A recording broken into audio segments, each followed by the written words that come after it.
नमस्कार, मैं दीपक Goswami. The wire में आपका स्वागत है। मध्य प्रदेश में विधानसभा चुनाव है। भ्रष्टाचार और घोटालों के मुद्दे पर कांग्रेस यानी विपक्ष लगातार शिवराज सरकार और भाजपा सरकार पर हमलावर बना हुआ है।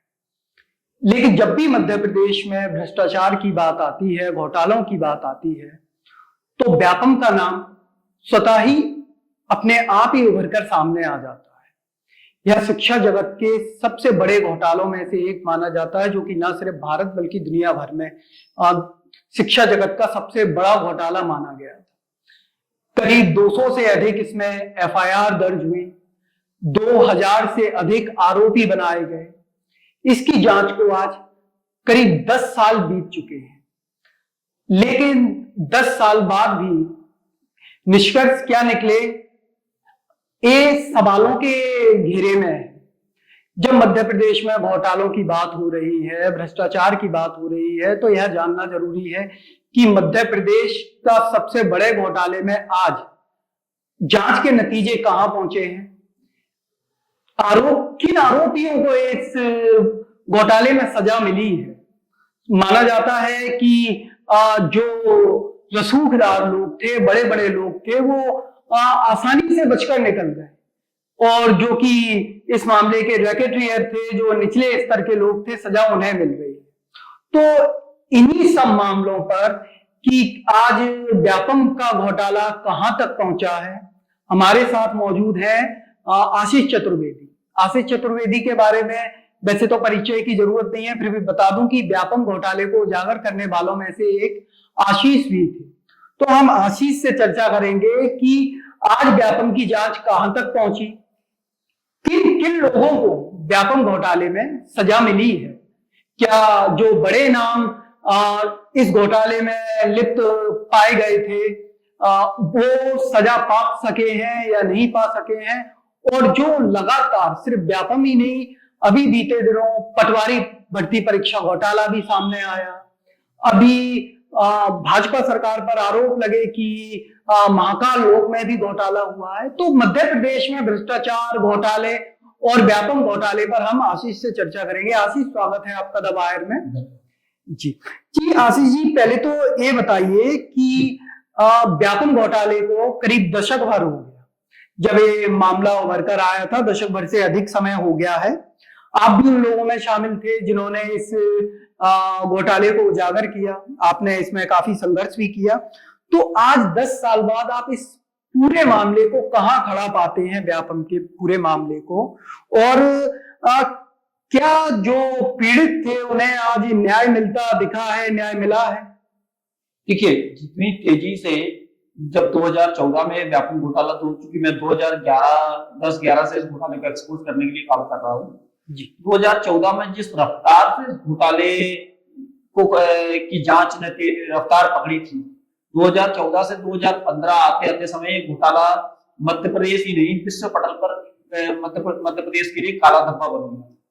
उस पूरे एपिसोड में, उस पूरे कालखंड में अगर हम देखें तो सरकार में बैठे लोग, चाहे वो मुख्यमंत्री शिवराज सिंह चौहान हो या न्यायपालिका में बैठे लोग, ये सभी लोग इस पूरे घोटाले की जांच को दबाने में और घोटाले पर हो रही, जो घोटाले के संबंध में हो रही त्वरित कार्रवाइयों, घोटालेबाजों को पकड़ने, जेल भेजने की जो कार्रवाई हो रही थी, तो रोकने के लिए नेक्सस बनाकर काम करने लग गए। उसके बाद 2015 जुलाई 2015 को ये पूरा मामला सीबीआई को ट्रांसफर हुआ, और सीबीआई को ट्रांसफर होने के बाद क्योंकि सीबीआई किस तरीके से काम कर रही है आज आप और हम सब लोग सामने देख रहे हैं। ऐसा सीबीआई ने जिस तरीके से इस पूरे घोटाले को दबाने और लिंगर ऑन करने, जिसको कहें किसी भी मामले को लंबा खींचने का जो काम किया है, उस दिशा में सीबीआई घोटालेबाजों को बचाने का काम कर रही है जी। अच्छा, इस घोटाले में आपने कहा कि सीबीआई घोटालेबाजों को बचाने का काम कर रही है, तो व्यापम घोटाले में मंत्री से लेकर, कई मंत्री थे भाजपा सरकार के, मंत्रियों से लेकर कई और भी रसूखदारों के नाम सामने आए थे, जिनमें सरकारी कर्मचारी भी थे, छात्र भी शामिल थे और रैकेटियर्स भी थे। तो बेसिकली छात्र रैकेटियर से है हटा के अगर हम बात करें रसूखदारों की, मंत्रियों की, या जो बड़े नाम थे, तो क्या उनमें से किसी को सजा हुई, उन्हें सजा मिल पाई है, या मिलने की उम्मीद है? देखिए, बड़े मामलों में हम बात करें, चाहे वो डॉक्टर दीपक यादव, वो मध्य प्रदेश व्यापम कांड का मुख्य सरगना, जो रिटायर्ड डीआईजी हरी सिंह यादव का दामाद और भाजपा नेता, उनका भाजपा नेता भी रहे हैं वर्तमान में। ऐसे ही गुलाब सिंह किरार या और भी कई सारे लोग हैं जिनके, बड़े लोगों के नाम इस पूरे मामले में, राजनीतिक लोगों के, केंद्रीय मंत्री नरेंद्र सिंह तोमर के रिश्तेदार हैं, उनका भी नाम सामने आया। गुलाब सिंह किरार जो शिवराज सिंह चौहान के रिश्तेदार, किरार समाज के एक बड़े नेता माने जाते हैं। डीआर श्रीवास्तव शीतला सहाय के दामाद, ऐसे कई, एक नहीं सैकड़ों दर्जनों बड़े नाम हैं। लेकिन उन सब बड़े नामों में जब सीबीआई को विवेचना ट्रांसफर हुई, तो सीबीआई द्वारा सारे बड़े नामों के मामलों में ना तो ऐसा कोई साक्ष्य संकलन किया गया, ना ही कोई ऐसी तकनीकी विवेचना की गई, ना ही ऐसी कोई तकनीकी विवेचना के आधार पर कोई एक्सपर्ट ओपिनियन लिया गया। मतलब जो सारे तरीके हो सकते हैं इन आरोपियों को बचाने के, उन सभी तरीकों के हिसाब से आरोपियों को बचाने की दिशा में सीबीआई द्वारा काम किया जा रहा है। अच्छा, तो लगातार ऐसी खबरें भी आती हैं कि फलाने व्यापम से जुड़े फलाने मामले में इन लोगों को सजा हुई, या मतलब जिन लोगों को सजा हो रही है, जिनके लगातार चर्चाएं होती है कि खबरें आती हैं व्यापम के मामले में इसे सजा हुई, तो जिन्हें सजा हो रही है वो कौन लोग हैं वास्तव में, जब रसूखदार बचे हुए हैं? देखिए, व्यापम के मामले में जिन लोगों को सजा हो रही है, ऐसा नहीं है कुछ लोगों को, जिन लोगों को सजा हो रही है कुछ मामलों में, चूंकि अगर सभी मामलों में बरी कर दिया जाएगा तो जांच एजेंसी के अधिकारी, चूंकि आपसे और हमसे कई गुना होशियार हैं, वो ये बात जानते हैं, तो वो चूज एंड पिक का मेथड यहाँ उन्होंने पिक किया हुआ है। जहां उनसे किसी से डील हो जाती है, जहां उनके आर्थिक राजनीतिक लाभ पूरे होते हैं, उन मामलों में आरोपियों को बचाने की दिशा में काम किया जाता है। जहां उनके आर्थिक और राजनीतिक लाभ पूरे नहीं होते, वहां आरोपियों को सजा कराई जाती है। अच्छा, सीबीआई की जैसे बात है, तो लगातार ये आरोप लगते हैं कि केंद्रीय एजेंसियां केंद्र सरकार के इशारे पर काम करती हैं। आज केंद्र में भाजपा की सरकार है, मध्य प्रदेश में भी भाजपा की सरकार है, तो क्या ऐसा है कि केंद्र की भाजपा सरकार के दबाव में मध्य प्रदेश की भाजपा सरकार को बचाने का काम सीबीआई की ओर से किया गया है? निश्चित तौर पर ये तो आप स्वाभाविक प्रक्रिया है। कोई किसी के जब अधीनस्थ होता है, तो अधीनस्थ व्यक्ति अपने जो सुपरविजन बॉस अधिकारी या जो भी नेता उनका मंत्री है, उनके निर्देशों की अवहेलना कर नहीं पाएगा, चाहे वो ऑफिशियल हो या अनऑफिशियल हो, जब तक उसका मोरल बूस्टअप नहीं होगा। तो चूंकि मोरल बूस्टअप जिसको कहते हैं, जहां ईमानदारी नैतिकता वाली हम बात करते हैं, ऐसे अधिकारियों का आज देश में टोटा है। इसका एक बहुत बड़ा उदाहरण मैं आपको देता हूं। जो व्यापम घोटाले की जांच है, व्यापम घोटाला एक ऐसा भी घोटाला है जिस घोटाले की जांच के नाम पर भी एक बड़ा घोटाला मध्य प्रदेश में हुआ। व्यापम घोटाले की जांच जब 2013-14 में चल रही थी, तो शुरुआती दौर में इस घोटाले से जुड़े फर्जी मुद्दाबाइयों की जांच तकनीकी रूप से कराई जाने हेतु सागर एफएसएल को इनके फोटोग्राफ और हस्ताक्षर मिलान के लिए भेजा गया था। इस पूरे मामले में कई अभ्यर्थियों के मामले में, जहां फोटोग्राफ देखकर, जैसे कि आपका और मेरा फोटो है, इसे 5वीं क्लास का छात्र भी देखकर बता देगा कि आप और मैं दोनों अलग अलग व्यक्ति हैं। ऐसे कई सैकड़ों मामलों में से सागर फॉरेंसिक लैब के जो एक्सपर्ट एडवाइजर हैं, वैज्ञानिक फॉरेंसिक साइंटिस्ट एडवाइजर अधिकारी हैं, उन लोगों ने कहा कि कह पाना संभव नहीं है कि ऐसा सिंगल फोटोग्राफ प्रोडक्ट्स ए और प्रोडक्ट्स बी सिमिलर है या अलग अलग है। बेनिफिट ऑफ डाउट देकर कई लोगों को बचाया। जब ये मामला मेरे संज्ञान में आया, तो इस मामले से जुड़े हुए फॉरेंसिक लैब के अधिकारियों, जुडिशियरी से जुड़े अधिकारियों, पुलिस अधिकारियों, साथ ही अभ्यर्थियों, पॉलिटिकल लोगों, सबकी एक डिटेल इन्वेस्टिगेशन अपने स्तर पर कर मेरे द्वारा एसटीएफ को शिकायत की गई थी 2014 में। प्रथम शिकायत की जांच एडीजी एसटीएफ द्वारा मार्क की गई। इसकी जांच एक आईपीएस स्तर के अधिकारियों से कराई गई। कई अलग अलग स्तर के अधिकारियों ने इसकी विवेचना की। विवेचना के दौरान उन फोटोग्राफ, उन दस्तावेजों की सेकंड ओपिनियन भी गांधीनगर फॉरेंसिक लैब से लिया गया। जब गांधीनगर लैब से वो ओपिनियन आया, और मैंने भी कुछ मामलों में private forensic lab Mumbai, Delhi, अलग अलग लैबों से ओपिनियन लिए, वो जो ओपिनियन आए, वो ओपिनियन सागर फॉरेंसिक लैब के ओपिनियन से एकदम इतर उल्टे थे। उनका कहना था ये दोनों फोटोग्राफ अलग अलग हैं और ये फर्जीवाड़ा हुआ है। मतलब उन्होंने मेरी शिकायत को प्रथम दृष्टया और प्राइमरी तौर पर सिद्ध किया। इस पूरे मामले में रिपोर्ट बनकर गई। ग्वालियर के अधिकारियों ने रिपोर्ट बनाकर एसटीएफ अधिकारियों को भेजी, और एसटीएफ अधिकारियों ने इस बात को माना कि आशीष चतुर्वेदी के द्वारा सागर फॉरेंसिक लैब में जांच के दौरान जो भ्रष्टाचार हुआ, वो आरोप जो लगाए गए, वो प्रथम दृष्टया प्रमाणित पाए गए। उसके बावजूद आप देखिए 2014 से आज हम 2023 में बैठे हैं, आज तक ऐसी कई सैकड़ों शिकायतें जो कि मेरे द्वारा और कई अन्य लोगों के द्वारा की गई, वो लंबित है। उनका ना तो निस्तारण किया गया, ना उनको नस्तीबद्ध किया गया, ना उन शिकायतों पर प्रथम सूचना रिपोर्ट एफआईआर दर्ज की गई। जबकि कोई भी शिकायत आती है तो शिकायत पर आईपीसी सीआरपीसी के सेक्शन में एफआईआर दर्ज होनी चाहिए। शिकायत जांच के दौरान अगर प्रथम दृष्टया सिद्ध हो जाती है तो जांच के बाद तत्काल एफआईआर दर्ज होना चाहिए। लेकिन आज तक हाई प्रोफाइल रसूखदार लोगों को बचाने के लिए एफआईआर नहीं की गई। उस दौरान जांच में एक बहुत महत्वपूर्ण बात ये भी आई, क्योंकि सागर में तब समय 2009-10 में सागर से सांसद हुआ करते थे भूपेंद्र सिंह, जो वर्तमान में भाजपा सरकार में मंत्री भी है, नगरीय प्रशासन मंत्री थे अभी चुनाव आचार संहिता से पहले। तो उन भाजपा सांसद प्रतिनिधि की संलिप्तता का उल्लेख जांच अधिकारी ने अपनी रिपोर्ट में किया कि इस भ्रष्टाचार में सांसद और सांसद के संसद प्रतिनिधि भी शामिल थे। जब 2014 में जांच हुई तो वो मध्य प्रदेश के गृह मंत्री हुआ करते थे। ऐसे कई हाई प्रोफाइल लोगों को बचाने के लिए, चाहे वो भूपेंद्र सिंह हो, चाहे वो अन्य हाई प्रोफाइल लोग हो, उन लोगों को बचाने के लिए इस पूरे मामलों को लगातार लटकाए रखा गया।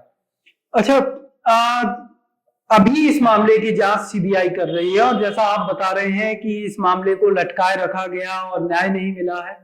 इससे पहले इसकी जांच एसटीएफ के पास थी। एसटीएफ ने करीब 200 से अधिक मामले सीबीआई को ट्रांसफर किए थे और गौर करने वाली बात है कि आप हुए या अन्य जो विसल ब्लोअर थे, चाहे आनंद राय की बात करें, पारस सखलेचा, सभी ने एक मत से आवाज उठाई थी कि इसकी जांच सीबीआई को करनी चाहिए। आज जब आप सीबीआई की जांच पर सवाल उठाते हैं तो सवाल उठता है कि इस घोटाले में फिर न्याय कैसे मिलेगा, जब सीबीआई ही इस तरह काम कर रही है और सत्ता के इशारे पर काम कर रही है। तो सवाल तो उठता है कि फिर न्याय का क्या जरिया हो सकता है। देखिए, आपको मैं एक बात, क्योंकि हम अगर बात करें शतरंज की, बात करें पुराना जो लड़ाइयां जो होती आई हैं, जो भी, चाहे ये मेंटल वॉर है, ये फिजिकल वॉर नहीं है, लेकिन मेंटल वॉर हो या फिजिकल वॉर हो, किसी भी वॉर में जब दोनों पक्षों में एक पक्ष कमजोर होता है तो निश्चित रूप से जो सामने वाला मजबूत पक्ष होगा वो हावी होते जाता है।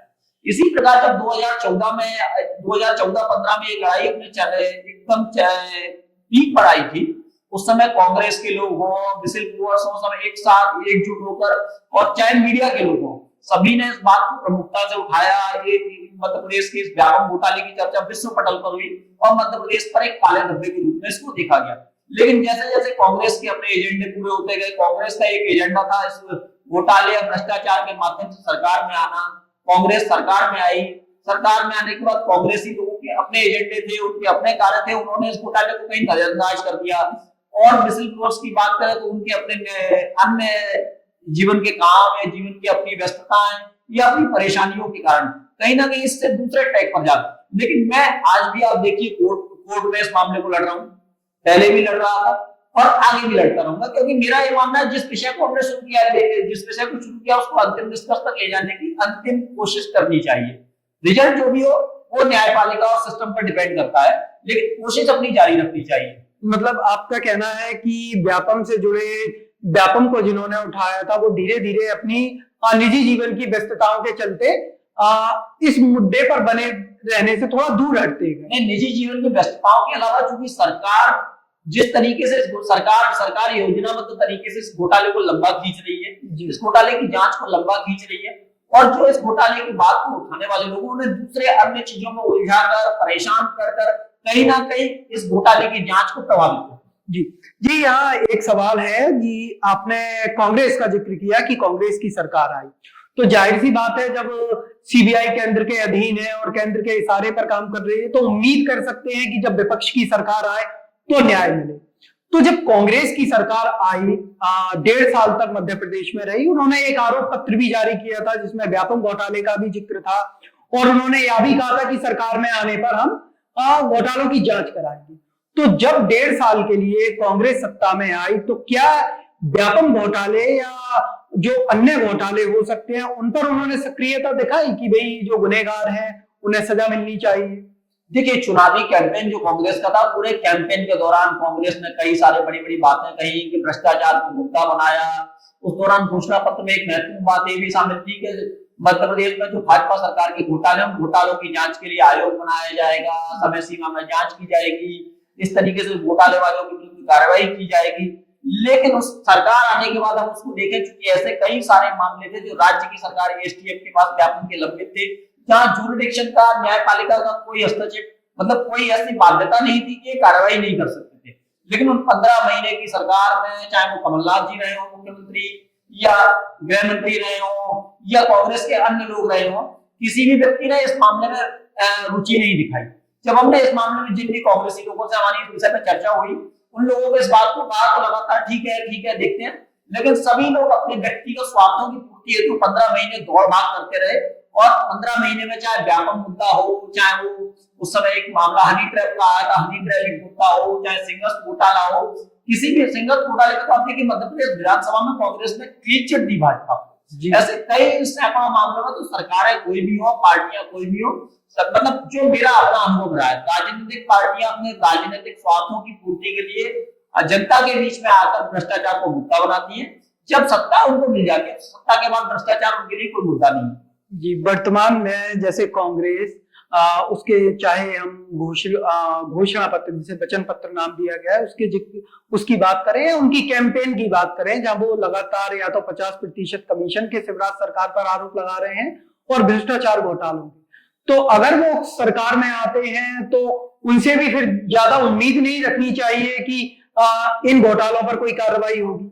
देखिए, उम्मीद ही हमेशा निराशा का कारण बनती है। जी, क्योंकि एक बार इस बात को उम्मीद के तौर पर देखकर, चूंकि 2018 में इस बात की उम्मीद थी कि कांग्रेस सरकार में आएगी तो निश्चित रूप से भ्रष्टाचारियों पर कार्रवाई होगी, भ्रष्टाचारियों को जिस एक मुद्दे को लेकर लड़ाई लड़ रहे हैं उस मुद्दे में कहीं ना कहीं तेजी आएगी, लेकिन ऐसा आउटकम कुछ देखने को आया नहीं।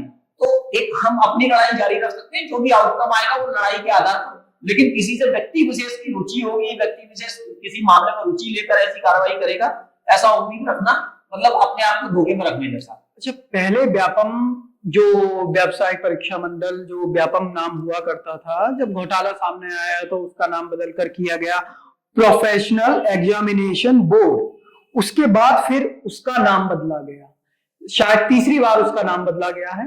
तो क्या नाम बदलने के बाद भी उसकी कार्य प्रणाली में कोई सुधार आया है? देखिए, मध्य प्रदेश के परिदृश्य में इस बात को आप ऐसे देखिए कि जैसे कोई एक चोर हमने चोरी करते पकड़ लिया, चोर न्यायालय में आया, चोर ने कहा साहब अगली बार चोरी नहीं करूंगा, और ऐसा तो चोर बोला साहब मैं अगली बार, अभी मेरा नाम घनश्याम था तो इसलिए चोरी बहुत सारे मामलों में अब मैं अपना नाम राम रख लेता हूँ भगवान के नाम पर, तो राम नाम रख लिया, लेकिन नाम रखने से वो चोरी नहीं छोड़ता। चोर चोरी से जाए पर सीना चोरी से ना जाए। तो नाम लगातार बदलने रखने से इनको, ऐसा सत्ता में बैठे हुए लोग हैं, जब तक इनकी मानसिकता नहीं बदलेगी तब तक इस प्रदेश का भविष्य और देश का भविष्य नहीं बदलेगा। मेरे को तो लगता है इनको मध्य प्रदेश का भी नाम बदल के कैपिटल ऑफ करप्शन स्टेट, मतलब भ्रष्टाचार की राजधानी रख देना चाहिए। देश की भ्रष्टाचार की अगर राजधानी मध्य प्रदेश को कहा जाए तो वर्तमान समय में अतिशयोक्ति नहीं होगी। जी, अच्छा, भ्रष्टाचार की बात की आपने, हम व्यापम की बात कर रहे थे, तो ऐसे ही शिक्षा जगत के बीते दिनों कुछ और घोटाले सामने आए जिन्हें व्यापम 2, व्यापम 3 नाम दिया गया, जैसे कि कृषि विस्तार अधिकारी परीक्षा घोटाला, पटवारी परीक्षा घोटाला, ऐसे और भी घोटाले सामने आए। पीएससी की बात करें, एमपीपीएससी की, तो लगातार अदालत में एमपीपीएससी से जुड़ी याचिकाएं लगती ही रहती हैं, कई बार रिजल्ट भी रोक दिया जाता है। तो ऐसा आखिर परीक्षाओं के साथ क्यों हो रहा है और कब तक ऐसा मध्य प्रदेश में चलता रहेगा? युवाओं की बात करती है, मतलब राजनीति, भाजपा या भाजपा के वरिष्ठ नेता, लेकिन युवाओं के साथ जब रोजगार की बात आती है तो परीक्षाएं इस तरह से स्थगित हो रही है, अदालतों में जा रही है, या घोटाले पर घोटाले सामने आ रहे हैं। पटवारी भर्ती परीक्षा को तो शायद रद्द भी कर दिया गया। ये पूरा मामले को अगर इसकी क्रोनोलॉजी के समझे तो मुझे लगता है ये सिर्फ जनता को बेवकूफ बनाने का एक माध्यम है। जी, जैसे जनता में बीच सरकार आने के बाद जनता के बीच घोषणाएं कीजिए कि हम इतनी भर्तियां निकालेंगे, इस विभाग में ऐसी भर्तियां करेंगे, घोषणाएं कीजिए, घोषणा के बाद भर्तियां निकालिए, बेरोजगार युवा को लूटिए, वो भर्ती के नाम पर फॉर्म भरेगा, आपको पैसे देगा, फिर एग्जाम देगा। इस पूरे प्रोसेस में लाखों करोड़ों रुपया सरकार के पास आता है, जो सरकार के कोष में जाता है, और इसी में सिलेक्शन के नाम पर जो इनके नेता और अधिकारी हैं, ब्लैक मनी रिश्वत सरकार से लेते हैं, तो दोनों तरीके का सरकारी कोष का भी खजाना भरता है और अपना व्यक्तिगत खजाना भी भर लेते हैं। और इसके बाद इस पूरे मामले में अगर कोई कार्रवाई, कोई जांच की मांग होती है, कोई ऐसा मुद्दा ज्वलंत रूप से उठता है, तो इस मामले को लिंगर ऑन करके लटका दिया जाए। आप 2020 18-20 से ही देखिए, उसके बाद से जितनी भर्तियां मध्य प्रदेश में आयोजित की गई, उन सभी भर्ती परीक्षाओं में आज तक कोई अंतिम परिणाम नहीं निकला, कोई नियुक्ति नहीं दी गई। लाखों करोड़ों युवा भर्ती के नाम पर लाखों करोड़ों रुपए सरकार को राजकोष में दे चुके, और साथ ही भ्रष्टाचार के नाम पर अधिकारियों और नेताओं की जेबों में दे चुके। अंतर्गत का अगर उसका आउटकम देखते हैं तो रिजल्ट ये हुआ कि युवा ही ठग, बेरोजगार युवा बार बार ठगा गया। मतलब कि लगातार जो भर्ती की बातें शिवराज सरकार ने अभी ही बीते कुछ दिनों पहले, चुनाव से पहले बोला था कि इतने लाख भर्ती करेंगे, तो ये सब ठगने के, ये सब जनता को देखिए, बार भर्तियां उन्होंने निकाल दी, जनता को बताया कि हमने इतने सारे वैकेंसी निकाली और कोई भर्ती हुआ भी, वापस से उनके पास वो वैकेंसी खाली है अगली घोषणा देने के लिए। अगली घोषणा में भी उन्हीं वैकेंसी को डिक्लेयर करेंगे, वो वैकेंसी तो फुलफिल हुई नहीं। अच्छा, एसटीएफ में करीब 200 एसटीएफ ने 212 मामले सीबीआई को व्यापम से जुड़े ट्रांसफर किए थे। उसमें से कुछ साल पहले तक की स्थिति ये थी कि सीबीआई ने उनमें से कईयों पर अब तक जांच भी शुरू नहीं की थी। आज वर्तमान में क्या स्थिति है कि क्या जितने मामले ट्रांसफर एसटीएफ ने किए थे उन पर जांच शुरू हो पाई है सीबीआई से? देखिए, बहुत सारे मामले ऐसे हैं जिनमें जांच हो गई, बहुत सारे मामले ऐसे जिनमें जांच के नाम पर सिर्फ इतना हुआ जो एसटीएफ से जैसे के जैसे चालान आए, जैसी इन्वेस्टिगेशन रिपोर्ट आई, उसी को आगे कैरी फॉरवर्ड कर दिया गया। जबकि सुप्रीम कोर्ट का ऑर्डर था फॉर री इन्वेस्टिगेशन के लिए। री इन्वेस्टिगेशन होता है जीरो से इन्वेस्टिगेशन स्टार्ट करना। ऐसा सैकड़ों मामलों में नहीं किया गया बड़े आरोपियों को बचाने के लिए। जिन मामलों में कुछ चीजें कार्रवाई की गई, वहां सीबीआई के अधिकारियों द्वारा, प्रोसिक्यूटिंग एजेंसी जिनको हम कहते हैं, उन्होंने कोर्ट में उस तरीके से कंटेस्ट नहीं किया कि आरोपी को सजा दिलाई जाए। कई मामलों में मुझे इस बात को कहते में भी गुरेज नहीं है कि बड़े आरोपियों के मामले में न्यायालय ने भी अपनी जो इनहेरेंट पावर होती है, क्योंकि न्यायालय को, चूंकि मैं कानून का भी छात्र हूँ, न्यायालय को कानून में बहुत सारी इनहेरेंट पावर है, जहां न्यायालय जो चालान, जो इन्वेस्टिगेशन रिपोर्ट न्यायालय के सामने आई है, अगर उसमें कुछ कमियां पाता है और उसे लगता है कि जानबूझकर आरोपी को बचाया गया है, तो इन्वेस्टिगेशन एजेंसी को डायरेक्शन दे सकता है। पर न्यायालय का भी ऐसा कोई वर्डिक्ट ऐसे किसी भी मामले में सामने नहीं आया। तो ये पूरा का पूरा कोलिजन है, चाहे वो न्यायपालिका का हो, चाहे जांच एजेंसियों का हो, चाहे पॉलिटिकल लोगों का हो, इस सिस्टम का एक कोलिजन है जो आरोपी को बचाने के लिए काम करता है।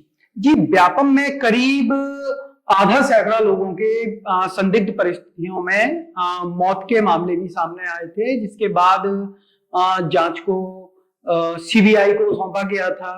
उन मामलों को जिनकी मौत हुई थी सीबीआई ने जांच के दायरे में भी लिया था। तो उन मामलों में क्या कोई निष्कर्ष निकला है जिन लोगों की मौतें हुई थी?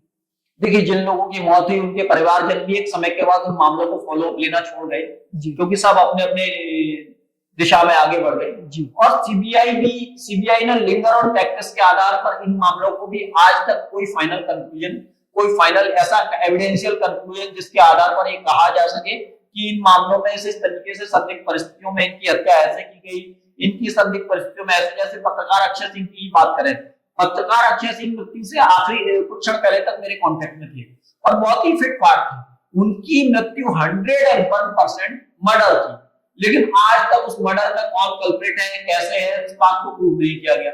ऐसे डॉक्टर साकल रेड्डी हम बात करें, डीन थे, जो अपने ही घर में केरोसिन से, आप सोचिए ना, एक मेडिकल कॉलेज का डीन जो कि सारी चीजों का जानकार हो, उसे इतनी मतलब इस तरीके की दर्दनाक मौत की क्या जरूरत है? कई सारे पॉइजन, कई सारे अलग अलग टेक्निक्स हैं, वो एक झटके में अपने आप को खत्म कर सकते थे। लेकिन एक मेडिकल कॉलेज का डीन अपने आप को मिट्टी का तेल डाल के घर में जलाता है, उसका घर कैजुअलिटी से 100 मीटर की दूरी पर है। 90% बर्न केस में भी आप देखते हैं, हम देखते हैं, आदमी 100% बर्न डाइंग डिक्लेरेशन देता है, मतलब हॉस्पिटल पहुंचता है और उसके स्टेटमेंट होते हैं। बाद में जो भी यहाँ मेडिकल कॉलेज में बैठा हुआ, जहाँ इमरजेंसी उसके घर से 100 मीटर दूर पर है और वो घर में डेड पाया जाता है। अगर कोई आदमी अपने आप को आग लगाता है या खुद किसी और को जलाता है, वो दौड़ता है, भागता है, घर में आसपास कई जगह आग लगती है, ऐसा कहीं नहीं पाया गया। क्या ये संदिग्ध स्थितियों में मौत नहीं दिखाती? लेकिन सीबीआई को नहीं दिखता है। जी, अच्छा, ऐसी खबरें आई थी कि व्यापम मामले में जो रसूखदार थे उनके खिलाफ सीबीआई मामले हारती गई और सरकार ने भी उन मामलों के खिलाफ बाद में कोई अपील नहीं की आगे अदालत में। तो इन बातों में कितनी सच्चाई है? बिल्कुल ये बात 100% सच है, क्योंकि ऐसे एक नहीं कई मामले हैं। अभी हाल ही में एक दीपक यादव के मामले में, चूंकि आप देखिए जिस मामले में सीबीआई केस हारी है, क्योंकि सीबीआई और सीबीआई की गलतियों से सीबीआई के जांच अधिकारियों की जानबूझकर की गई लापरवाही जुताई की वजह से केस हारी है, नहीं तो वो डॉक्यूमेंट्री बेस पर 100% प्रूफ केस था। उस मामले में भी सीबीआई अधिकारियों ने अपील करने की जहमत नहीं उठाई अब तक। ऐसे एक नहीं कई बड़े मामलों में सीबीआई कभी अपील नहीं करती, जो छोटे मामले होते हैं अपील का दिखावा करके हम अपील फाइल कर रहे हैं, इस तरीके का ड्रामा क्रिएट करती है। जी जी जी। अच्छा, हाल ही में आपने इस पूरे मामले पर, व्यापम के मामले पर फिर से अदालत का रुख किया है, ऐसी मुझे जानकारी मिली है। तो वो क्या मुद्दे हैं जिनके आधार पर आपने वापस अदालत का रुख किया है? देखिए वो मामले समय आने पर मैं अभी वापस सार्वजनिक कर दूंगा, लेकिन अभी आपको उन मामलों के बारे में ये बता दूं, उन मामलों से एक बात समझ में आ जाएगी डॉक्यूमेंट्री आधार पर कि इस पूरे मामले में राज्य सरकार की एजेंसियां, जो मैंने पहले भी आपको बताया, सागर एमएसएल हो और चाहे वो सीबीआई हो, चाहे एसटीएफ हो या एसआईटी हो, सभी ने आरोपियों को बचाने के लिए काम किया, आरोपियों को बचाने की दिशा में काम किया, जबकि उनका नैतिक जिम्मेदारी थी, उनकी मोरल जिम्मेदारी थी, उनकी संवैधानिक जिम्मेदारी थी आरोपियों को सजा दिलाने की, और इस मामले में दोषियों को सजा दिलाकर पीड़ितों को न्याय दिलाने की। जी जी जी। अच्छा, एक चीज है कि आपने व्यापम का जब मामला उठाया था और तब से आप लगातार मुख्यमंत्री शिवराज सिंह चौहान और उनके सहयोगियों पर व्यापम घोटाले में लिप्त होने के आरोप लगाते रहे थे। आज दशक भर घोटाले की जांच को बीत चुका है, आप काफी कुछ चीजें खुलकर सामने आई हैं जिनको आप जान चुके हैं। तो क्या आज भी आप अपने इन आरोपों पर कायम हैं कि व्यापम घोटाले में सीधे तौर पर मुख्यमंत्री शिवराज सिंह चौहान और उनके सहयोगियों की संलिप्तता थी? निश्चित तौर पर मैं इस बात पर 100% कायम हूँ। मध्य प्रदेश के व्यापम घोटाले में मध्य प्रदेश के मुख्यमंत्री शिवराज सिंह चौहान, साथ ही मध्य प्रदेश के वर्तमान नगरीय प्रशासन मंत्री भूपेंद्र सिंह, जो तब समय गृह मंत्री भी रहे, इनके साथ ही गुलाब सिंह किरार, ऐसे पीआर श्रीवास्तव जो शीतला सहायक पूर्व मंत्री के दामाद हैं, ऐसे एक नहीं कई सैकड़ा नाम है जो राजनीतिक रसूखदार हैं, और ऐसे कई सारे ब्यूरोक्रेट्स हैं जिनके दबाव और प्रभाव के कारण घोटाले की जांच को लगातार दबाया गया है।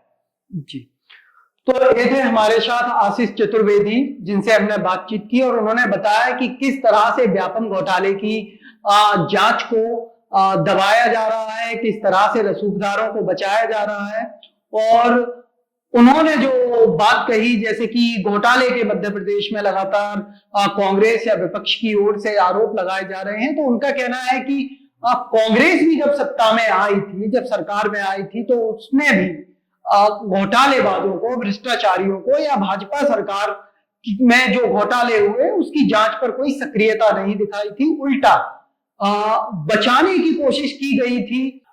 आशीष का कहना है कि मध्य प्रदेश करप्शन की राजधानी है, कैपिटल ऑफ द करप्शन।